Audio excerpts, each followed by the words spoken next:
이달 초 자신들의 국명을 튀르키예로 바꿔달라는 터키 정부의 요청을 유엔은 승인했습니다. 터키인들은 옛 오스만 투르크 후손들로 튀르키예는 현지어로 투르크족의 땅이란 뜻이죠. 그동안 영어식으로 불린 터키는 많은 현지인들로부터 오랫동안 사랑받지 못해왔습니다. 알다시피 터키는 영어로 칠면조를 뜻하기도 하며 속어로는 겁쟁이, 비겁자라고 쓰이고 있기 때문이죠. 보다 실질적인 이유로 거론되는 것이 터키의 현 에르도안 대통령이 오랫동안 이슬람 원리주의에 가까운 정책을 펼치며 터키 리라와 가치의 급락에서도 볼 수 있듯 장기간 경제 침체를 일으켜 지지율이 급감하자 내년 대선에서의 재선을 위해 국가 민족주의를 내세우는 정책의 일환이라는 평도 있습니다. 이번 영상은 이처럼 근래의 여러 이유로 국명을 바꾼 5국가들에 대해 소개하겠습니다. 우리에겐 튤립, 풍차, 그리고 히딩크의 나라로 익숙한 유럽의 네덜란드. 그런데 2020년 1월 네덜란드가 자신들의 국명을 네덜란드로 공식화했습니다. 이게 무슨 말인가 하실 텐데요.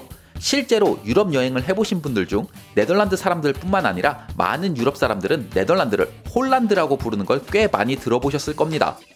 왜 우리는 네덜란드라고 알고 있는데 다수의 유럽 사람들은 홀란드라고 불렀던 걸까요? 여기 12개 지방으로 이루어진 네덜란드 지도가 있습니다.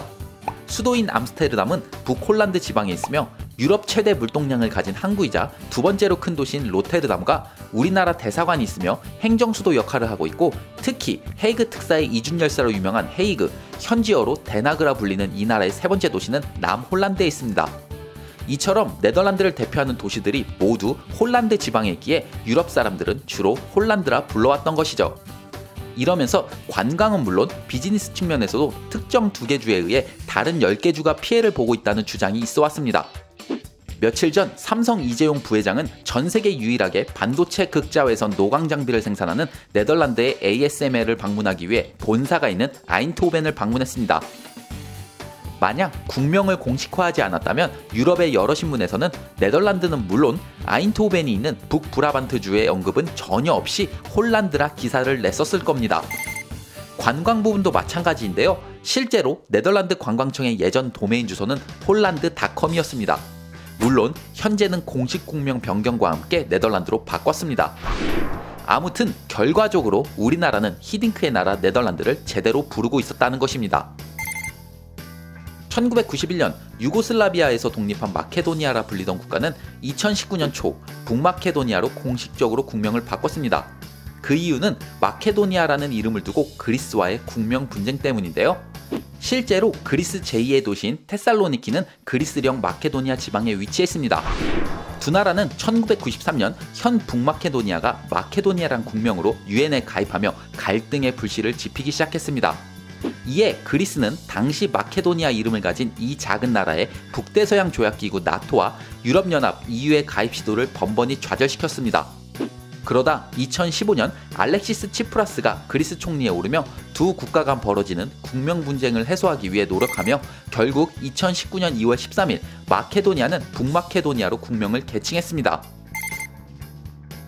아마 나라 이름을 바꾸기 전이나 바꾼 이름이나 대부분 처음 들어보시는 분들이 많을 텐데요. 남아프리카 공화국과 모잠비크 사이에 있는 작은 내륙국가 에스와티니, 그전 국명은 스와질랜드였습니다.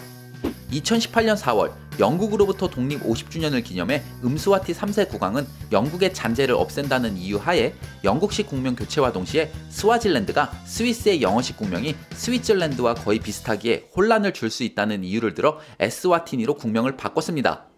에스와티니는 스와지족의 땅이라는 현지어입니다. 한마디로 옛 이름인 스와질랜드와 같은 뜻입니다.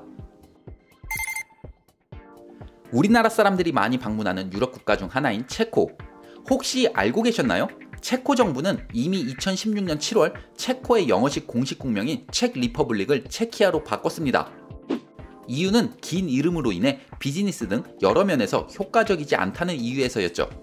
프랑스의 공식 국명은 프랑스 리퍼블릭이지만 우리가 흔히 프랑스로 부르는 것과 비슷하다고 생각하면 좋을 것 같습니다. 국명 교체 후 체키아로 부르는 곳도 있지만 아직도 우리나라를 비롯해 여러 나라 및 기관에서는 책 리퍼블릭을 사용하는 곳도 많습니다. 재밌는 점은 전 체키아의 총리인 안드레아 바비스는 2020년 월스트리트 저널과의 인터뷰에서 체키아라는 이름을 전혀 좋아하지 않는다고 말했습니다. 최근 디폴트를 선언한 스리랑카, 인도 반도 및 인도양에 떠있는 섬나라인데요. 우리에겐 실론티로 유명한 나라이기도 합니다.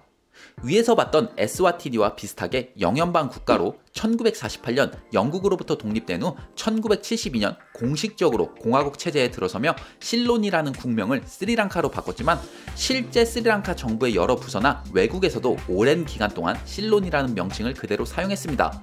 그러다 2011년 다시 한번 스리랑카 국명을 공식화하며 지금에 이르게 됐습니다. 참고로 영국 식민지 당시 홍차의 주요 산지로 유명해 영어로 홍차를 의미하는 것이 이 섬나라의 이름을 따 실론티라고 부르게 됐습니다. 우리가 잘 알고 있는 티 브랜드 립튼도 영국 식민지 시절 실론에서 성장한 브랜드입니다.